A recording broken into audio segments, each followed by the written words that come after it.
Yo, what's up, YouTube? Welcome to the Coffee Pod. My name is Zed. Drink the coffee, it'll make you feel better. You know what's worse than your wife divorcing you and leaving you? It's your wife cheating on you, divorcing you and leaving you, and you having to still pay alimony. Spousal support. Listen, no more wasting time. Let's check it out. You cheated on me and broke up our marriage. I'm not paying you spousal support. That's crazy. You know, in all my years of working with guys, this is one of the things I think that upsets guys more than anything else. I had it happen to me in my first marriage, and I've long lost count of how many guys I've talked to that have had it happen in theirs. Now, my first divorce was in the 90s. We're now in the 2020s. And guess what? Things haven't changed in the least. And what's not so hilarious is that a lot of these alimony and child support laws were put in because the paradigm that they believed was that men were bailing on their marriages, walking away, and not taking care of their children. Are there guys that do that? Yeah, they are, and F them. But now the paradigm has shifted. Right. Now we're rewarding women for cheating. We're now rewarding women for filing for divorce. They know they're going to get the house, the car, the kids, and a good portion of his income. They're literally incentivizing women to have affairs and end their marriage. And you wonder why guys are walking away. There you guys go. We have a guy here who actually went through that, and a bunch of people in the comment section who have been through that. That's a different type of pain. A check coming out of your pay every month going to the woman that cheated on you. I mean, that's, I can think of few things that would send a man into depression. As always, let's check out some of these comments. Let's see what the people have to say. First comment here says, my ex cheated for years and left. The system took my entire livelihood and life savings as a reward to her. Another gentleman here says, never getting married again. This is part of the reason I don't, as much as, because when I say, guys, I'm engaged, and I warn men, if you still value marriage or want a two-parent household and plan to have kids and family, give your children the best statistical advantage and find a woman that's actually feminine. I don't really tell men do what I'm doing because I don't know everybody's individual situation. I can't imagine going through something like this and thinking to myself, well, why don't I get married a second time or a third time or a fourth time, right? You just never know what people have been through. Another comment here says, your advice helps provide established guys who have assets to protect. What advice would you give to young guys, not much money, just starting out? Well, since you didn't respond to that, I'll give advice.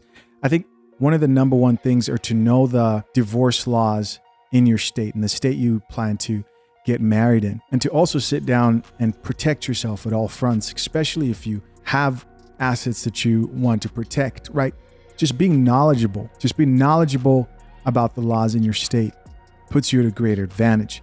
Now, of course, the guys who are going to be the most triggered about this are going to be sitting there saying, don't ever get married. Cool, right? It's up to you to decide. I'd say the worst thing you could do is marry a woman because she's giving you an ultimatum, because you think that's what you're supposed to do. I think you should only consider it if you've seriously vetted the woman and you seriously know what you're getting into and are willing to live with the decisions in case things go horribly wrong.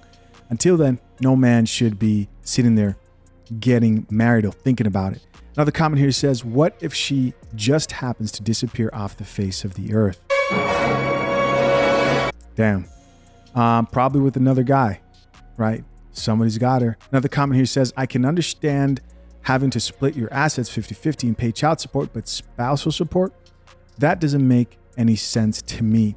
Here's another comment from another man that says, absolutely right. The court systems thrive on it. The lawyers walked away with more money than my ex-wife and I. Now she realizes she made a mistake. Look at that. But in that moment, the women are too emotional to realize what's going on. I'd also look into a serious prenup. There are a lot of people out here who act like they don't know, but I'll talk to a divorce attorney. Prenups don't keep your woman from getting anything from the divorce. They make it as reasonable as possible. And the people who you're trying to protect your assets from the most are the lawyers and the judges, right?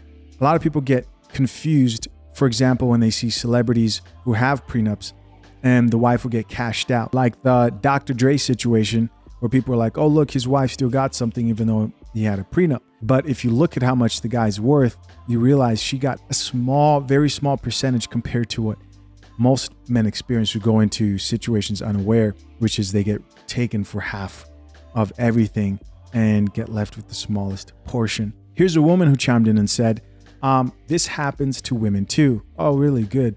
I had to pay child support. Beautiful. Another man responded back to her and says, are we supposed to cry? There's a very small amount of women this happens to. Plus, what did you do to lose your kids? And she responds, triggered, and says, yeah, I did. He turned them against me, jerk. Yeah. Another comment here from another man says, happened to me. My wife left for a younger man. I had to pay spouse support for 8 years. Damn. Plus pay her attorney. She makes 2 times what I make. Wonder how that happened. Another comment here says, I get a check for my ex-wife every month. Let's go, City Boys. We love to see it. We need our small wins here and there. Another comment here says, never let your wife quit her job, even if you have kids. There we go. That's that, like, stay away from putting yourself in a position where your wife is a stay-at-home mom for sure, right?